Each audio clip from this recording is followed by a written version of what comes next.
Olá galera, sejam todos bem-vindos à nossa segunda aula do capítulo 4, Linguagem e Pensamento. Hoje falaremos dos tipos de signos, que em nada tem a ver com horóscopo, ok? Entendendo o signo.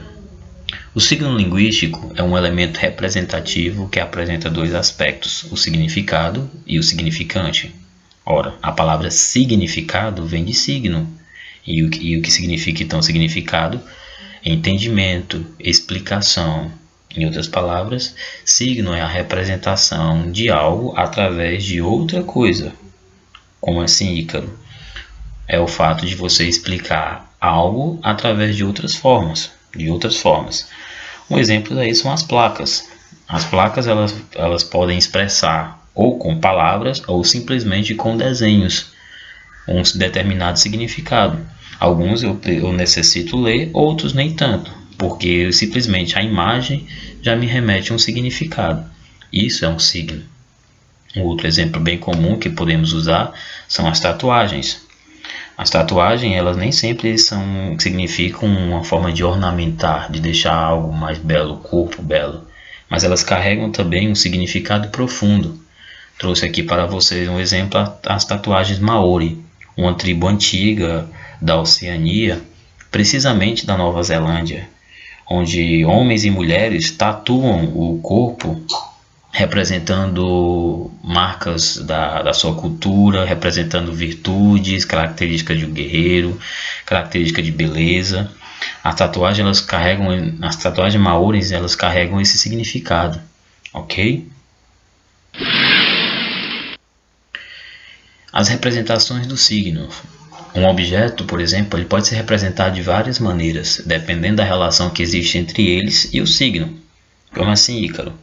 Um carro, por exemplo, ele pode ser representado por simplesmente o próprio carro, a representação do carro, mas a fotografia do carro, o desenho do carro ou sons e gestos. Uma criança, por exemplo, o fato de simular gestos ou o barulho que ele faz emitido pelo som da boca pode refletir a ideia de um carro. Como assim? Então eu posso simplificar um carro, eu posso representar um carro de diversas formas. Isso são signos.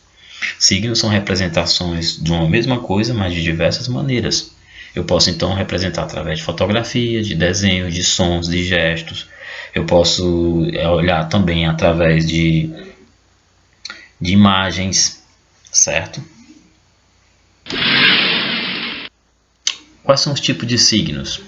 Ícone ou semelhança, a mesma coisa. A palavra ícone significa imagem.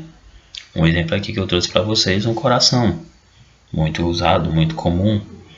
Ele pode ser usado como semelhança, por exemplo, através de um gesto.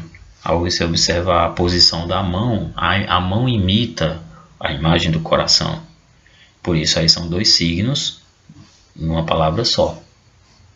Imagem e gesto. Índice ou causa e efeito. O que seria índice, causa e efeito? A palavra índice vem de indício, indica. Eu trouxe aqui um exemplo aqui para vocês da causa e do efeito. Chuva e chão molhado.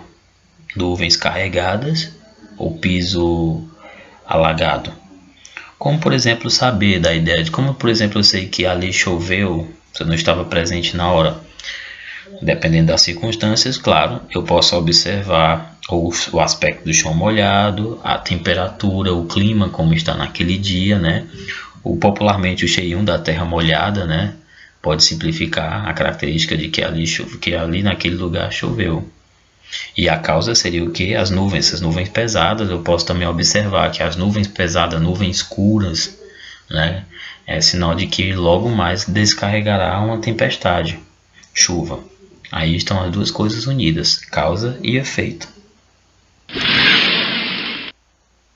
Por último, a gente tem um signo chamado símbolo ou arbitrário. Ícaro, por que esse nome arbitrário? Porque a palavra arbitrário significa livre, aquilo que muda, aquilo que não é universal. Para simplificar, trouxe aqui para vocês a ideia do luto. Para nós aqui do Ocidente, para nós brasileiros, A cor preta, né, representa o luto, né, dor, tristeza, a perda de um ente querido. Simplificamos na cor preta, né? Bom, mas você sabia que em alguns outros países, como no caso da Índia, o luto não é o preto, mas sim o branco? Olha só como curioso, né? O branco que geralmente nós do Ocidente, aqui do Ocidente, usamos na virada do ano para comemorar a paz, né? Boas novas expectativas para o ano que chegou. Para outros povos, o branco representa a tristeza, a dor, a perda de um ente querido, em outras palavras, a morte. Isso é uma característica do símbolo ou arbitrário, o que implica dizer que a cultura muda, o signo muda. Se para nós uma cor representa algo, para outro representa totalmente diferente. A mesma coisa se aponta à ideia das tatuagens, a mesma coisa se aponta à ideia das placas, as placas de trânsito, as placas de sinalizações que para nós têm um significado, mas em determinado país tem outro. Isso mostra que os signos eles são variáveis, certo? Eles mudam conforme a cultura de um povo, a cultura local, ok? Isso só mostra também que ela é uma criação do homem, certo? Por que é uma criação do homem? Animais jamais entenderão isso. Ícaro, mas os animais eles podem entender algum exemplo de símbolo? Ele pode entender alguma coisa? Não, eles entendem. A única coisa que os animais podem entender são dos signos, são os ícones, que é uma característica, mas nada mais que isso, ok? Bom, na nossa próxima aula falaremos sobre as figuras de linguagem muito usadas no português de vocês, tá bom? Desde já, abraço, bons estudos!